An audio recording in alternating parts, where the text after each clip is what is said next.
Good evening, live from New Delhi. You're watching DD India Newshour, India's voice to the world. I'm Shubhendu Ghosh, coming up in the next hour. Prime Minister Narendra Modi en route to the UK for strategic talks. Much touted trade pact on the cards.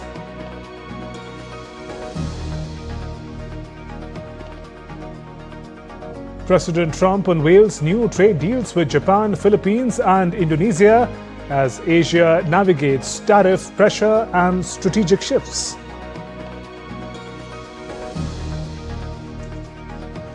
Russia and Ukraine resume peace talks in Turkey after 7-week hiatus.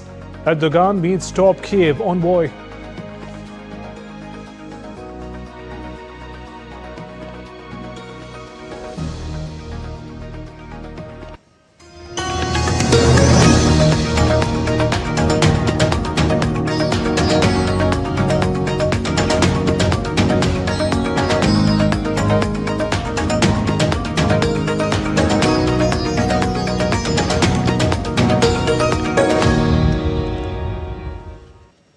Prime Minister Narendra Modi is en route to the United Kingdom as he embarked on an official visit on Wednesday afternoon.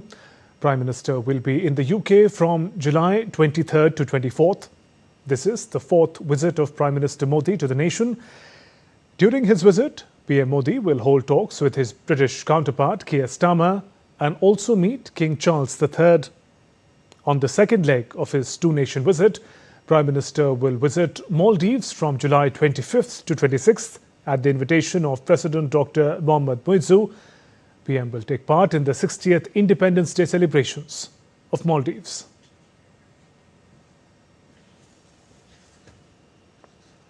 And Prime Minister Modi's visit to the UK aims to strengthen bilateral ties between India and the United Kingdom. The two nations became comprehensive strategic partners in 2021. This visit is expected to be another occasion to further enhance the already extensive bilateral ties. India and United Kingdom ties extend through centuries, but of late have been scaling new heights.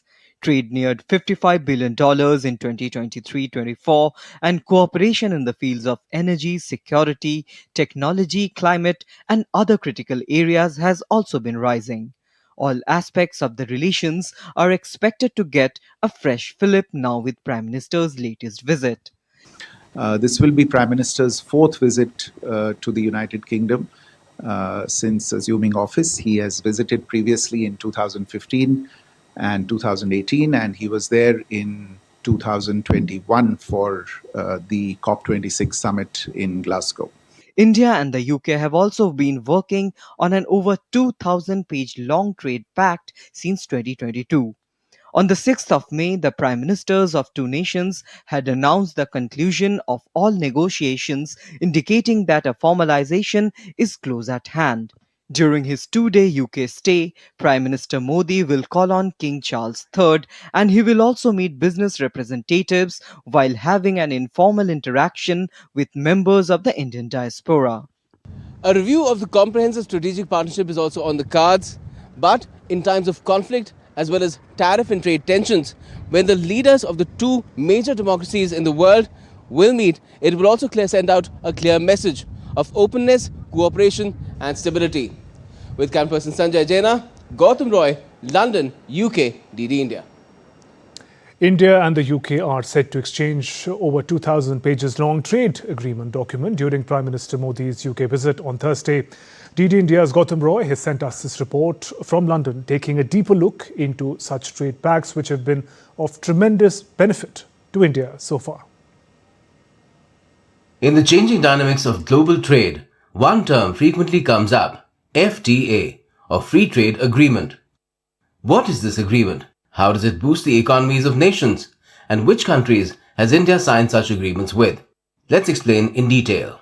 An FTA is a trade agreement between two or more countries. There's reduction in customs duties, relaxations in trade regulations, concessions or tariffs for goods and services. These include topics like intellectual property, investment and government procurement.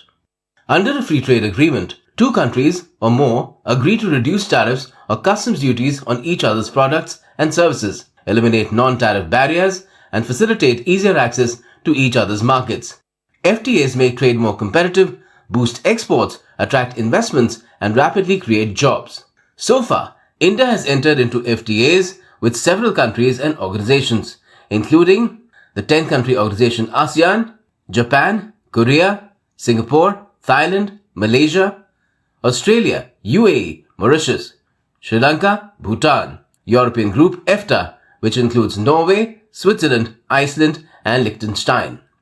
India currently has over 15 active FTAs or comprehensive trade agreements through which it has expanded its export reach in international markets. These agreements have significantly helped India's MSME sector grow and provide global recognition to the services sector, particularly IT, education, and healthcare. The benefits of India's FTAs are clearly reflected in the numbers. 90% of India's exports to the UAE became duty-free, including textiles, gems, and pharmaceuticals. A 12% increase in India's exports to the UAE has been registered in the first year itself. A 25% rise in FDI inflows to India has taken place due to the Australia Agreement. A 15% increase in India's textile exports to ASEAN countries has also been achieved post the FTA. Agricultural exports have grown, boosting rural incomes. Duty reductions on sugar and tea in Mauritius increased agricultural exports. India benefits from technology and knowledge transfer. The Australian government has been highly beneficial for green energy, and standardization and certification of Indian products in European countries has become simpler. In summary, an FTA is not just a trade agreement, it's a strategic partnership that bridges diplomacy, economics, and national interests. Gautam Roy's report, London, DD India. And DD India correspondent Gautam Roy joins us live now from London. Gautam, short visit of Prime Minister Modi to the UK, but with high expectations, especially around the free trade agreement.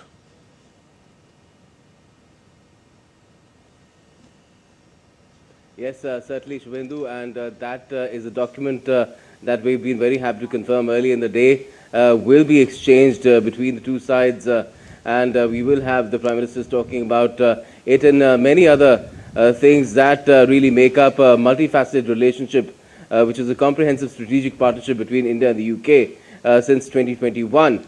And it will be indeed a big occasion, a big ticket occasion, not just for India and the UK, which both the countries hope to benefit tremendously from this FTA. In terms of what estimates there exist, it said that the UK economy, its GDP, will be boosted each year by 4.8 billion British pounds by 0.1% every year. So you can imagine how it will add up in the course of over the course of time. Even for India, similar benefits are set to accrue because 99% of Indian goods will be completely exempt from any levies in the UK. In the case of the UK, it's such a gradual drop. There are certain quotas in the case of EVs as well. But even the UK will tremendously benefit at that end. And a lot of high-end products because India is a growing market. It has a growing middle class, which is expanding. Its purchasing power is rising. The Indian economy is on the upswing, growing between 6 and 7, even 8% in certain quarters, or beyond for that as well. So the sky's the limit as far as this partnership is concerned. It's already being said that just within a matter of few years, each year, this FTA itself will increase the value of trade between India and the UK by 25.5 billion British pounds. Right. And Gautam, what are the other areas in focus? UK, we understand, is home to a thriving Indian diaspora as well. What are their expectations?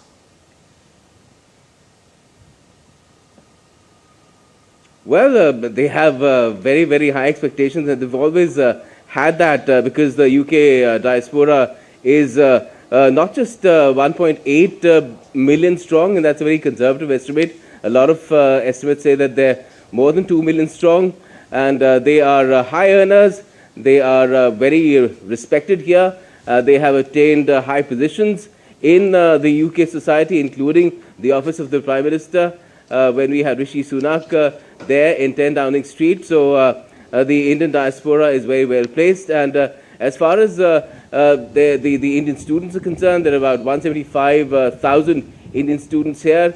And there's a DCC that is tied to this trade pact as well. where it's a convention which will ensure that those who work here, the Indians who work here, will not be contributing pensions in both the countries. Only in India they will be doing that over a course of as much as 4 years. So that's a big deal as well. There is, of course, scope for further expansion, because we've already had the University of Southampton opening a campus in Gurugram just about a week to 10 days back, and many other universities in the UK, very prestigious ones. The UK has 4 among the world's top 10 universities in the world, and they are looking to open up campuses in India. So a huge amount of cooperation is possible in the sphere of education, in the sphere of research. UK has been India's biggest partner. We've seen that happening as well. We've seen it led to the Covishield being distributed in several parts of the world when COVID had hit. So that's the kind of partnership we're looking at. In the NHS itself, we have the second highest number of people, apart from those who are originally from the UK, it's people of Indian origin who are at the number 2, occupying positions as doctors and, of course, the other health workers as well in the National Health Service. So that is, again, got a lot of room for further expansion. In the sphere of critical technologies, in the sphere of security and defense, there is an initiative that has already taken place just last year. So that is going to expand as well, because it's clearly a lot to look forward to. Even the private sector is part of that initiative. So in renewable energy as well, there's tremendous scope too. Right, a lot to look forward to during Prime Minister's visit. Gautam, thank you for joining us with those updates. The UK has a 1.8 million strong Indian diaspora, which is looking forward to Prime Minister Modi's visit. DD India's Gautam Roy spoke with Lord Rami Ranger, member, House of Lords, well-known businessman of Indian origin, a Conservative Party politician, spoke about the expectations of the Indian community in the UK with Prime Minister Modi's tour to London. Prime Minister Narendra Modi is on his 4th visit to the UK since 2014, on the 23rd and the 24th of July, and a lot of anticipation is built into this visit. With us is Lord Rami Ranger of Mayfair to talk about it. What can you tell us about your assessment of the ties so far, and what do you expect from this visit? This will be a mother of all trade deals, because this will be between the oldest democracy and the largest democracies of the world, sharing equal values. Is that sort of a message that you expect the two leaders to send out as well when Prime Minister Modi meets Prime Minister Starmer? Well, India is playing already a very important role in fighting against terrorism. The Quad is a proof that they value India's security. India is doing what the civilized world want to do. So therefore, the Prime Minister Starmer will be overjoyed to receive Prime Minister Modi, the most popular and the most decorated Prime Minister in the world, who has been honored not only by Shia Iran but also Sunni Saudi Arabia. That just shows you diplomacy. He's not only respected by Putin, but he's also respected by Trump. Yes. So two rivals, they envy. That just shows that we play a center stage. We don't want to join any group. We are master of our own destiny, and therefore our contribution to the world will be balanced, collaborated, and just equitable. For the last 10 years, ever since Modi come, we say with proud, I'm Indian. Wow. Everybody now says, I'm Indian. Even the Pakistani friends say we're Indian. Well, let's hope that Prime Minister Modi this time around, along with his counterpart Keir Starmer, lead to a more heady and fruitful relationship between India and the United Kingdom. With cameraperson Jaina, Gautam Roy, London, DD India. And joining us would be Ambassador Yashwardhan Sinha, former Indian High Commissioner to United Kingdom, to talk about Prime Minister's upcoming visit. Ambassador Sinha, welcome to DD India. Before I come to Prime Minister's visit, if you could share your insight into what defines India-UK relationship in the 21st century. I think the relationship has been very well defined in the Roadmap 2030, which Prime Minister Modi and the then Prime Minister Boris Johnson finalized or announced in their virtual meeting on the 4th of May 2021. And they also announced enhanced trade partnership. relationship. That, of course, has led to the FTA being signed now. Right. And sir, the negotiations on the FTA, we understand, have been ongoing for over 3 years. What makes it transformative for the two countries? I think it is the reason why this FTA is important, because this is the first FTA that India will be signing with the G7 country, a large economy. I mean, we are the fifth, heading to become the fourth largest economy, and the UK is the sixth largest economy. So I think the FTA between our two large economies would be mutually beneficial to both the countries. And I think though the negotiations lasted 3 years, but actually talk of an FTA and the preparation started much before. I recall in January 2018 that then Commerce Minister Mr. Suresh Prabhu and his counterpart Liam Fox announced a joint trade review. It is very important to identify tariff lines and products where both sides could then negotiate on. So that formed the basis, and we've had talks even before that through the joint working group and the JETCO, which meets regularly between the two countries. So I think the negotiations, the serious negotiations, started after 4th of May 2021. Of course, in 2022, there was a deadline which the then British Prime Minister Boris Johnson said by Diwali 2022, but that didn't happen. I think it was very optimistic, but it certainly gave our negotiators the urgency to try and conclude an agreement as soon as possible. And I think the fact that it's taken so long obviously means that both the sides, both the negotiation teams have gone into considerable detail to see how they can come up with a mutually beneficial agreement. And I think the announcement on the 6th of May this year was very welcome. And now that the Honourable Prime Minister is in the UK's 4th visit, I think it's going to be very significant when the deal is signed. Right. And your broad view on what this FTA free trade agreement would mean for India. The announcement that came on 6th of May, 99% of Indian exports are going to benefit from zero duty. Labour-intensive sectors in particular are set to gain.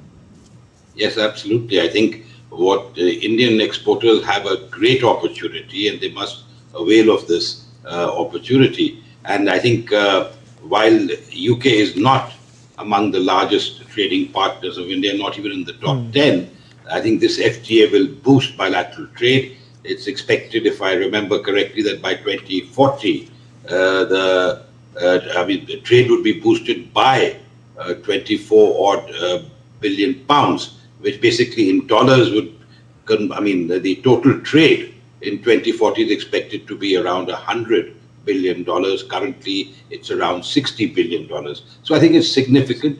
Even India has given assurances, from what I understand, because while we haven't seen the fine print of the text yet, but what is available in the public domain, India has agreed that in the next 10 years or so, tariff lines would, initially we would reduce or eliminate tariff on 90% of the tariff lines that UK export, and in a decade, it would be reduced to 85% of duty-free access or tariff-free access, which is very important for the UK. And of course, the good news for Scotch drinkers is that the duty for Scotch will be reduced from 150% to 75%, and then 40% over the next decade.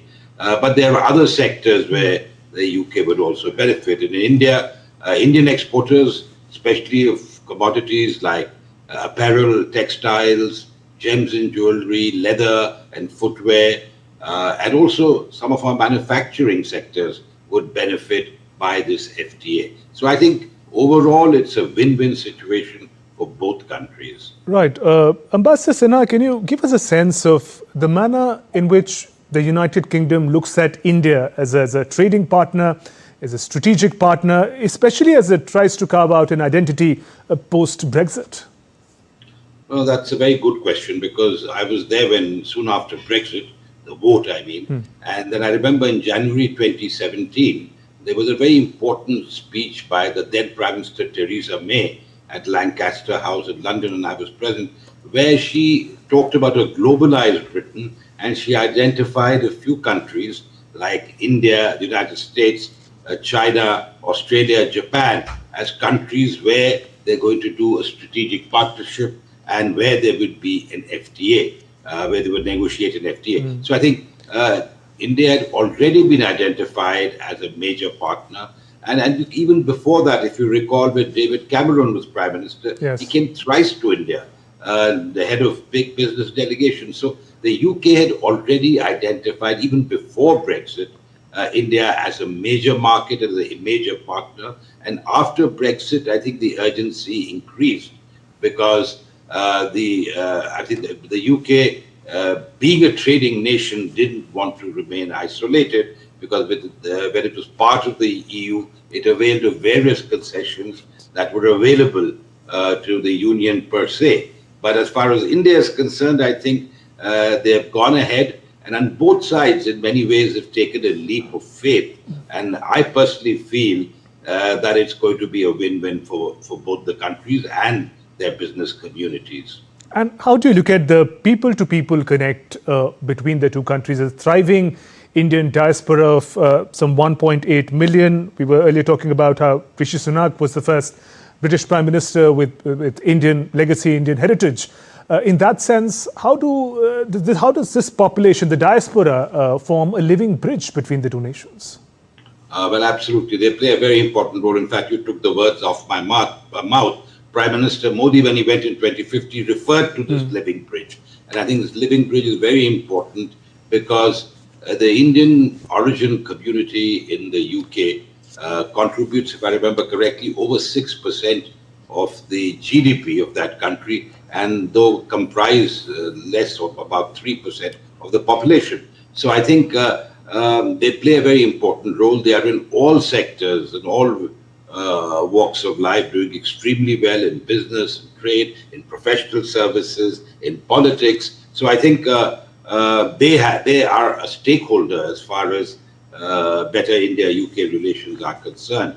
And I do hope that this FTA is just one step towards a closer strategic partnership, because you have to, the trade is one element, there are other elements too that comprise a strategic partnership. And I think the Prime Minister's visit provides a very good opportunity for us to highlight some of the other issues that are there in our relationship with the United Kingdom.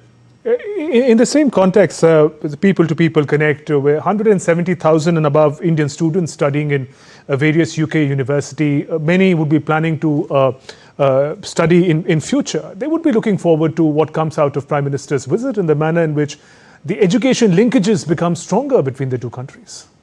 Absolutely. I think the UK still has some first-class higher education institutions, and traditionally they've attracted a large number of Indian students. A few years ago, there was a blip when the post-study work visa was removed, and now I think this FTA claims, I mean, we haven't read the fine print again, so I cannot really comment authoritatively, but what is in the public domain, that the FTA will cover the services sector, which includes, of course, digital trade and IT and IT-enabled services, financial services, and professional services, and educational services. So I'd like to see how this would impact our students who hope to go and study in the US. And mind you, given the problems in other countries where traditionally Indian students go, I think it would be very important, and it'll be good for the UK. When I was there, there was a study that estimated that international students, a lot of international students, contributed around 25 billion pounds to the British economy. So this is quite a huge number. And I think the UK, especially the universities, are aware of the importance of international students. And I do hope that the FTA would also in some way address this issue. Right, and finally, Ambassador Sinha, We know after Operation Sindoor, India has proactively pushed the issue of cross-border terrorism on various international forums. Do you think this visit will offer another important opportunity to Prime Minister to talk about this issue on a stage where the world is looking? Yes, I think the entire gamut of issues will be discussed. I'm sure certainly cross-border terrorism emanating from Pakistan is right up there. The UK takes a very nuanced position, and I think after what happened in Pahalgam, I think it's quite clear as to where the epicenter of terrorism lies. I mean, I recall I was in New York when 9/11 took place. It was also at that time there were links drawn to Pakistan with one of the hijackers. But also, I mean, at that time when the NATO and the US intervened, Pakistan was identified as an epicenter, and it continues to remain so even today. So I think the UK, as a permanent member of the Security Council, as a member of the G7, and of course the FATF, I think plays a very important role, and they must understand that any dilution of the stand against terrorism will impact globally, because as I said, now terrorism doesn't know any borders, and I think we have seen acts of terrorism all over the globe. So I think this is an important issue. Apart from that, of course, the issue, the hardy perennial, the Khalistani issue, which needs to be addressed. There has been, at least since the last bunch of attacks, there has been some cooling down, but the UK certainly needs to do more. And the third issue being the fugitives from justice, the economic fugitives from justice. That's something that the UK would need to address as best as they can and as soon as they can. Right. On that note, Ambassador Yashwardhan Sinha, thank you very much for joining us on the News Hour, sharing your perspective. Let's now take a look at other stories making news around the world. Ukrainians protested near the presidential administration in central Kiev against a law curbing the autonomy of anti-corruption agencies. The bill passed on Tuesday by Ukrainian parliament granted general prosecutor appointed by the president strict control over the National Anti-Corruption Bureau of Ukraine and the Specialized Anti-Corruption Prosecutor's Office. The vote drew sharp criticism from both heads of the agencies. Czech high school students participated in a voluntary military training exercise in Tabor on Wednesday, learning basic combat skills and familiarizing themselves with army life. The training aims to introduce young people to potential military careers amid growing security concerns in Europe. The Chilean government will expropriate a settlement created by German migrants in the south of the country that served as a torture center during the regime of dictator Augusto Pinochet. The site inspired the 2016 film The Colony, starring Emma Watson, which recreated story in a clandestine prison run by Paul Schoffer, a former Nazi non-commissioned officer who died in 2010 while serving a long sentence for murder and torture and child abuse. Once extinct in Denmark, the white stork is making a comeback. With highest number of nestlings in decades, sparking hope it may once again become a familiar sight in the Nordic country. The white stork population, once thriving with some 4,000 nesting pairs in Denmark in the late 19th century, saw a sharp decline due to expansion of agriculture and loss of wetlands, leading to its local extinction in 2008. Still to come on DD India Newshour. As part of government reshuffle, Polish Prime Minister Donald Tusk promoted Foreign Minister Radosław Sikorski to Deputy Prime Minister position on Wednesday. From deadly floods in Southeast Asia to scorching heat waves in Europe and China, extreme weather is wreaking havoc across continents.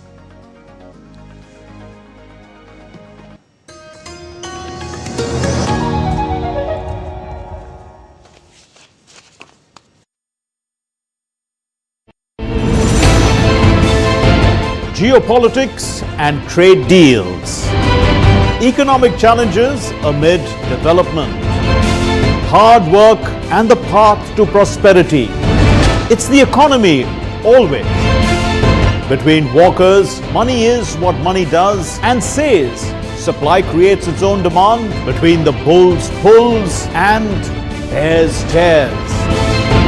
When supply chains globalization and India rises to the podium.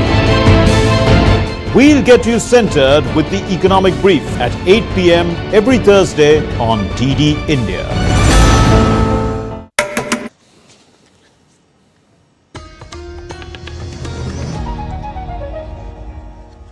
Welcome back. You're watching DD India Newshour. I'm Shubhendu Ghosh.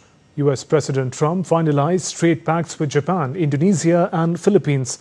The Trump administration imposed 15% tariffs on Japanese imports with $550 billion in US investments, 19% tariff on Philippines goods coupled with zero duties for US exports and a 19% tariff framework deal with Indonesia, down from the initially proposed 32%. All these deals are part of Trump's America First policy and have, after continued hectic negotiations from partner nations. Yes, more. US President Donald Trump announced a trade pact with Japan, building on a series of trade-related developments ahead of an August 1st deadline for tariffs to snap back to April 2nd levels. The plan will result in Japan investing $550 billion into the US and paying a 15% reciprocal tariff that will be levied on US imports from the country. While speaking at an event at the White House, Trump said that Japan will form a joint venture with the US for LNG in Alaska. Trump added that representatives from the European Union are coming for trade negotiations with the United States on Wednesday. But I just signed the largest trade deal in history, I think maybe the largest deal in history, with Japan. And that was done with Japan. They had their top people here, and we worked on it long and hard, and it's a great deal for everybody. And I said to the Japanese trade representatives, and these were the top people, we concluded the one deal, Doug, and now we're going to conclude another one because they're forming a joint venture with us in Alaska, as you know, for the LNG. Meanwhile, Japan's Prime Minister Shigeru Ishiba praised the trade deal after Trump lowered the hefty tariffs imposed on its Asian ally. We have agreed to halve the additional 25% rate imposed since April this year on motor vehicles and automotive parts, bringing the total including the existing rate to 15%. We are the first country in the world to achieve such a reduction in tariffs on motor vehicles and automotive parts without any limits on quantity. The agreement will bring immediate relief to Japan's critical auto sector, with existing tariffs cut to 15% from 25% and proposed levies on other Japanese goods that were set to come in on August 1st, also cut by the same amount. Trump also stated that he had reached trade agreements with Indonesia and the Philippines. Both deals include 19% tariffs on goods imported from those countries, while American exports to them will remain duty-free. Under the deal, Indonesia will eliminate more than 99% of tariff and non-tariff barriers on U.S. goods, including industrial, technology, and agricultural products. In exchange, the U.S. will lower a proposed 32% tariff on Indonesian imports to 19%. The announcement came following his meeting with Philippine President Ferdinand Marcos at the White House. On April 2nd, Trump announced plans to impose tariffs on goods from all countries. On April 9th, he paused the tariffs for several nations, giving them 90 days to negotiate trade deals. Trump has recently toughened his demands in trade talks with the European Union, insisting on a minimum tariff of 15 to 20%. Bureau Report, DD India. And Japanese Prime Minister Shigeru Ishiba on Wednesday denied he had decided to quit after media reports suggested that he planned to announce his resignation after upper house election defeat. In a press statement, Ishiba said that I have never made such a statement. The facts reported in the media are completely unfounded. The reports came in after Japan and US unveiled the tariff deal. Earlier, Japan media reported that Ishiba will announce his resignation next month. European Commission President Ursula von der Leyen told reporters that European Union and Japan will work more closely to counter economic coercion and address unfair trade practices. Von der Leyen's comments came after EU-Japan summit with Japanese Prime Minister Shigeru Ishiba. The EU struggles to conclude a trade deal with the United States, and a day before potentially tough meetings with Chinese leaders, von der Leyen said EU and Japan would seek to strengthen economic security. Meanwhile, Japanese shares surged to one-year high on Wednesday as the country struck a trade deal with the United States that lowers tariffs on its autos. Japan's Nikkei opened new tab, bolted 3.7% higher as shares of automakers surged. South Korean automakers also rallied as the Japan deal fueled optimism over potential progress in tariff negotiations between South Korea and the United States. Russia and Ukraine are holding third round of peace talks in Istanbul on Wednesday. Ahead of the talks, Ukrainian officials met with Turkish President Tayyip Erdogan. The delegation said that Ukraine is ready to agree a ceasefire with Russia, but results from the meeting will depend on whether Russia takes a constructive position. This will be the first direct discussion between the two conflicting nations in more than 7 weeks. Russian delegation has also arrived in Istanbul on Wednesday for peace talks. Previous talks on May 16th and June 2nd led to exchange of thousands of prisoners of war and the remains of dead soldiers.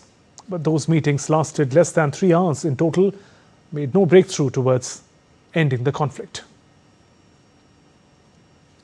Moving on, Israeli Foreign Minister Gideon Sa'ar met his Ukrainian counterpart Andrei Sybiha in Kiev on Wednesday to discuss defense cooperation and Iran.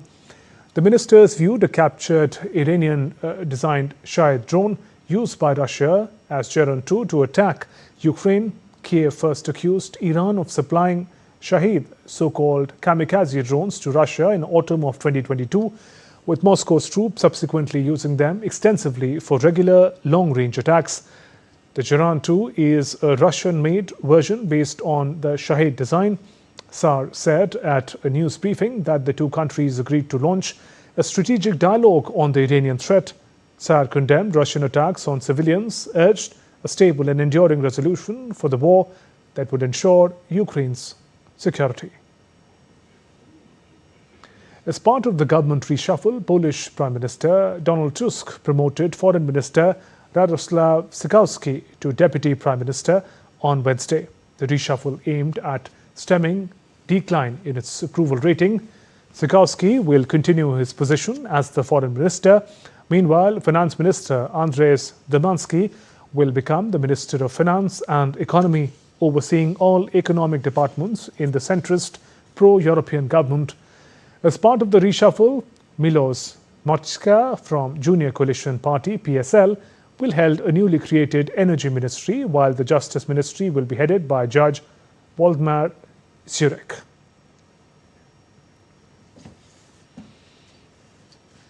On to some weather news. From deadly floods in Southeast Asia to scorching heat waves in Europe and China, extreme weather is wreaking havoc across continents. Experts blame climate change and urbanization for these alarming patterns.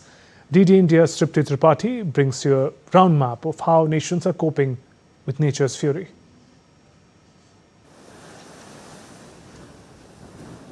After making landfall in Vietnam as a tropical storm, the remnants of Typhoon Vipa continues to lash Southeast Asia with heavy rains.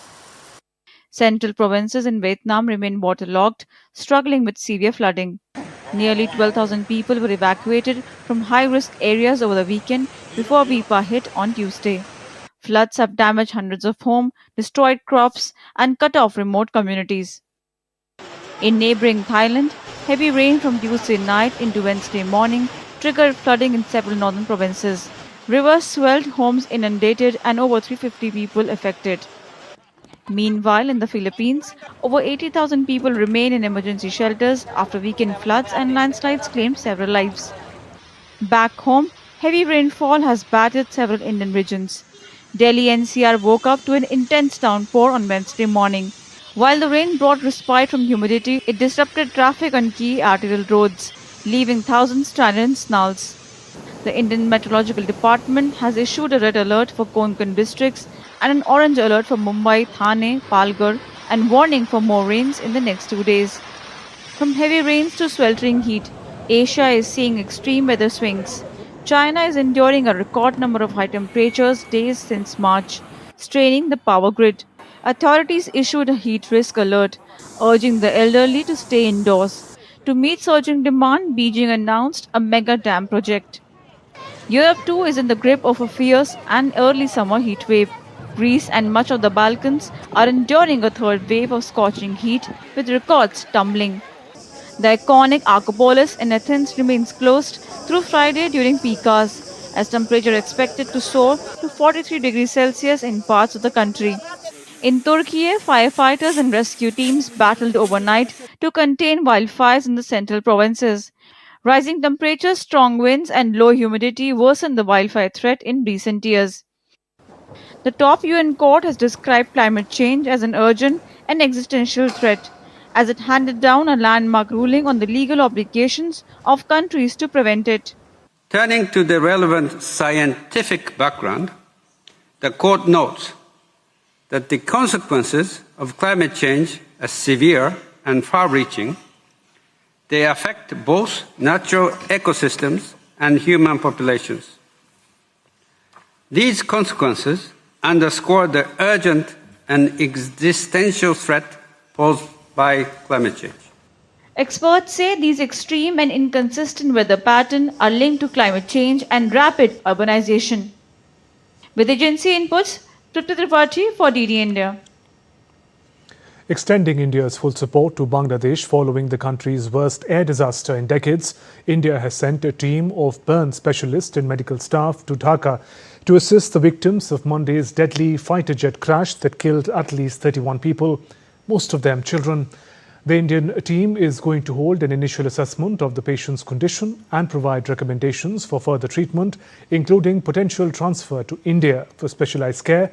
The MEA also noted that additional medical teams may be deployed based on the findings of the preliminary assessment. The fatal crash occurred on Monday when an F-7 BGI training jet of Bangladesh Air Force plummeted into Milestone School and College campus in the capital's Diaspora locality during a routine sortie. The impact triggered a massive fire and scenes of widespread panic, with terrified students and staff fleeing for safety. On day 3 of the monsoon session of the Parliament of India, Lok Sabha, or the lower house, began its business with the question hour. The Speaker repeatedly requested the opposition party to cooperate and help the House function, but they did not relent. Replying to a question regarding railways projects under Bihar package, Union Minister for Railways Ashwini Vaishnav shared detailed information about the development works being done in Bihar and said that under leadership of Prime Minister Modi, Bihar has got historic benefits in the rail sector. Bihar में जहां 11 वर्ष पहले मात्र 1132 करोड़ रुपए per annum budget का allocation होता था, वहां प्रधानमंत्री श्री नरेंद्र मोदी जी ने आकर बिहार के लिए रेलवे के बजट को 9 गुना बढ़ाकर 10,000 करोड़ रुपए का बजट दिया है माननीय अध्यक्ष जी। और ऐसे ऐसे प्रोजेक्ट्स जो कि कई वर्षों से लंबित थे, उन सब प्रोजेक्ट्स को प्रधानमंत्री श्री नरेंद्र मोदी जी के नेतृत्व में बिहार की जनता के बहुत पुराने जो लक्ष्य थे, पुरानी आकांक्षाएं थी, उनको पूरा किया। मुंगेर और पटना पे नए ब्रिज बने। कोसी जो कि श्रद्धेय अटल जी ने अप्रूव किया था, उसको आज प्रधानमंत्री श्री नरेंद्र मोदी जी ने।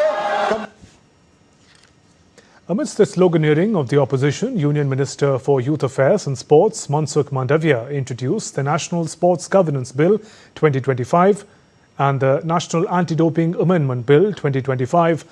Both houses were adjourned for the day amid uproar by the opposition parties. The Ministry of Food Processing Industries for India has officially kick-started preparations for World Food India 2025. A curtain-raiser event was held in New Delhi, where the official website, mobile application, promotional video and event brochures were launched. The mega event will take place from 25th to 28th of September at Bharat Mandapam, New Delhi, and is expected to attract global stakeholders from the food processing and allied sectors. With the theme Processing for Prosperity, World Food India aims to showcase India's strengths in food economy while providing a platform for global collaboration, innovation and investment. We are trying to involve a lot more new stakeholders involved in this sector, to come and participate. Also, we are trying to make it bigger than ever. As I just mentioned that at this time it's going to be in terms of the space area also, it's going to be around 1 lakh square meters. So we are trying to make it big. We want and we are hoping and expecting a lot more countries to come and participate this time. Even in terms of the domestic involvement, we are expecting a lot more states to come and actively participate.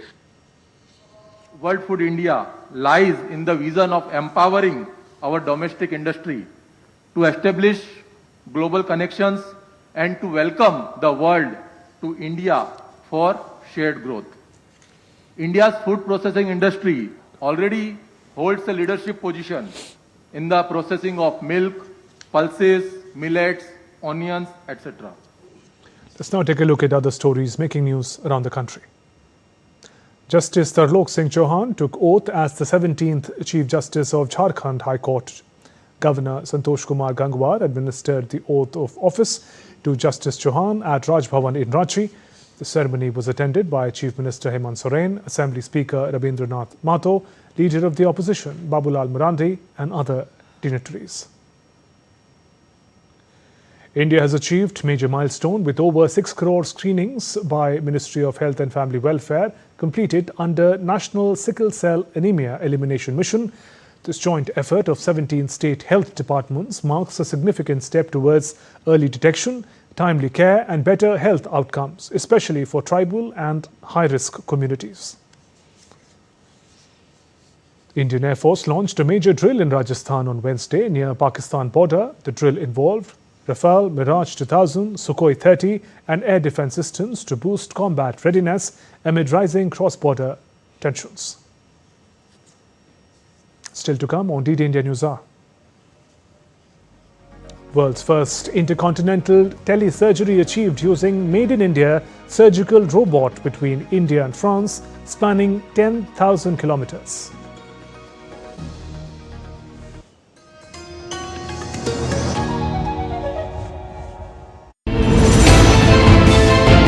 Geopolitics and trade deals.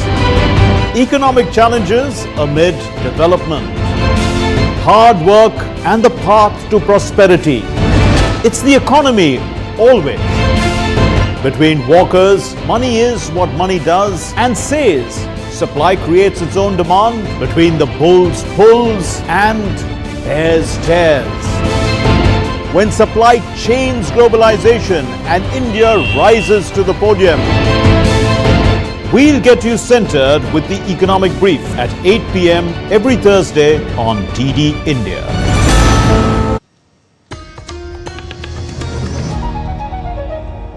You're watching DD India Newshour. I'm Shubhendu Ghosh. India has made history with the world's first intercontinental telesurgery using Made in India SSI Mantra robot.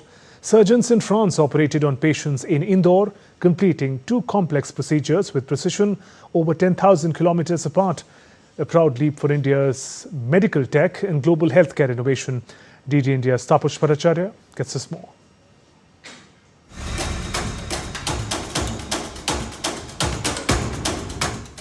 In a groundbreaking feat of innovation and collaboration, India has etched its name in history by achieving the world's first intercontinental telesurgery using a Made in India surgical robot. At the Society of Robotic Surgery conference in Strasbourg, France, surgeons performed 2 complex procedures, remotely controlling the SSI Mantra surgical robot system over nearly 10,000 kilometers, connecting Strasbourg with Indore, India.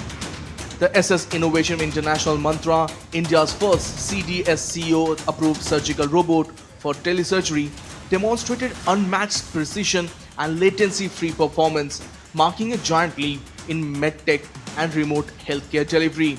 The first surgery, a gastric bypass, was conducted by Dr. Mohit Bhandari in just over 44 minutes, while the second, a robotic arterial septal defect closure, was performed by Dr. Sudhir Srivastava, founder of SS Innovation International. The live telesurgery was moderated by world-renowned robotic surgeon Dr. Hussam Balkhi from Chicago, with patient-side support led by a skilled team at Indore's Sri Aurobindo Institute of Medical Sciences. Both surgeries were completed seamlessly with flawless control and zero complications, proving the SSI Mantra's capability to break barriers of geography and bring expert surgical care to patients anywhere in the world. A proud moment for India, showcasing its leadership in medical technology and shaping the future of global healthcare. Tapash Bhattacharya's report, DD India. You're watching DD India Newshour. Time now for all the action from sports. Two-time Olympics medalist PV Sindhu and Asian Games champion Satvik Sairaj Ranikareddy and Chirag Shetty sailed into the second round of the China Open badminton tournament on Wednesday. Sindhu dug deep to overcome world number 6 Tomoko Miyazaki of Japan. She won 21-15, 8-21, 21-17 in Changzhou. She has endured a difficult year so far, with her best finish being a quarter-final appearance at the India Open in January. Sindhu will now face her 17-year-old compatriot Unnati Hooda in the next round. In the men's doubles, Satvik Sairaj Ranikareddy and Chirag Shetty made light work of Japan's Kenya Mitsuhashi and Hiroki Okamura, registering a dominant 21-13, 21-9 victory. The Indian duo will next face Leo Rolly Canando and Bagus Maulana of Indonesia. Spain are determined to end a miserable record against Germany when both sides meet in the semi-finals of the Women's Euro on Wednesday. Spain have never been European champions and have never beaten Germany, while the latter have a record 8 continental crowns. Germany also came out on top in the bronze medal match at last year's Olympics, having won the World Cup in 2023. Spain are now looking to add a first European Championship title and confirm their status as the dominant side in international women's football. Spain are without Lai Alexandri due to suspension, while Sozek Newscam and Catherine Hendrich are banned for Germany, and Sarai Linder is injured. Venus Williams became the second oldest woman to win the WTA Tour level singles match by beating Peyton Stearns at Washington Open. 45-year-old Williams overcame world number 35 and fellow American Stearns 6-3, 6-4 in the first round. Williams is the oldest woman to win a singles match on the tour since Martina Navratilova at the age of 47 in 2004. Grand Slam winner Williams, who gained entry to the tournament via a wildcard, had not played since March 2024. Williams, who won 14 Grand Slams in the doubles alongside sister Serena, last won a singles match in August of 2023. Wimbledon champion Jannik Sinner has brought back Umberto Ferreira as his fitness coach nearly a year after dismissing him due to his involvement in a doping case. Sinner parted ways with Ferreira following the investigation into his positive tests for a banned substance. Sinner served a 3-month suspension earlier this year after agreeing a settlement with World Anti-Doping Agency. Later on, Sinner was cleared of fault by an independent tribunal. The rehiring follows Sinner's recent removal of fitness coach Marco and physiotherapist Badio from his team. And in cricket, India's total has crossed 212 runs after England removed openers KL Rahul, Yashasvi Jaiswal, Shubman Gill in the third session of the fourth test at Old Trafford. Jaiswal slammed half-century and added 94 runs, with KL Rahul to give India a solid start. Chris Wokes dismissed KL Rahul for 44, while spinner Liam Dawson got rid of Jaiswal for 58 runs. Earlier, the visitors handed test debut to steam bowler Anshul Kamboj and made 3 changes in the playing 11. England lead the 5-match series 2-1. India celebrates National Broadcasting Day on July 23rd. On this day in 1927, the first ever radio broadcast in the country went on air from Bombay Station under a private company, the Indian Broadcasting Company. On the 8th of June 1936, Indian State Broadcasting Service became All India Radio. The day highlights the pivotal role broadcasting has played in India's development and cultural preservation. On the 8th of June 1936, the Indian State Broadcasting Service became All India Radio. The Central News Organization came into existence in August 1937, but after a few years it was split up into two divisions, the News Services Division and the External Services Division. In 1956, the name Akashvani was adopted for the national broadcaster. The Vivid Bharati service was launched in 1957 with popular film music as its main component. Since 1927, radio has been an important part of people's life in the country. It played a crucial role in promoting national unity, disseminating information, and preserving cultural heritage. Over the years, All India Radio has expanded its reach through technological advancements, including satellite radio, FM stations, and digital platforms. Its programming focuses on education, public service, and entertainment, catering to diverse linguistic and cultural backgrounds. All India Radio has significantly impacted Indian society and culture, promoting national integration and providing a platform for local voices. We are on the verge of celebrating 90 years of the Voice of the Nation, All India Radio or Akashvani, one of the greatest broadcasting institutions in the world.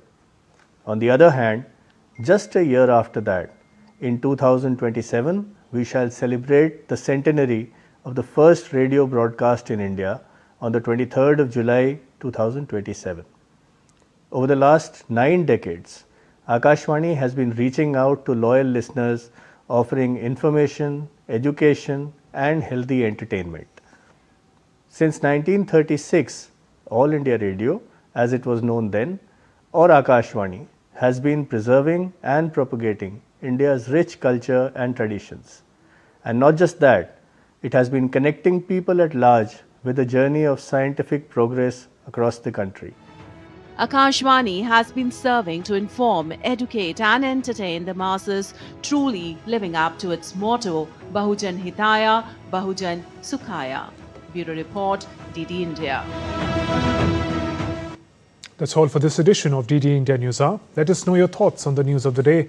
For those on the go, you can get all the latest news and updates from India and across the world on DD India mobile app. This app is available on both Android and iOS platforms. Scan this QR code on the screen to download now.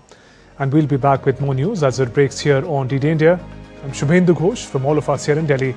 Thanks for watching DD India News Hour. Namaskar.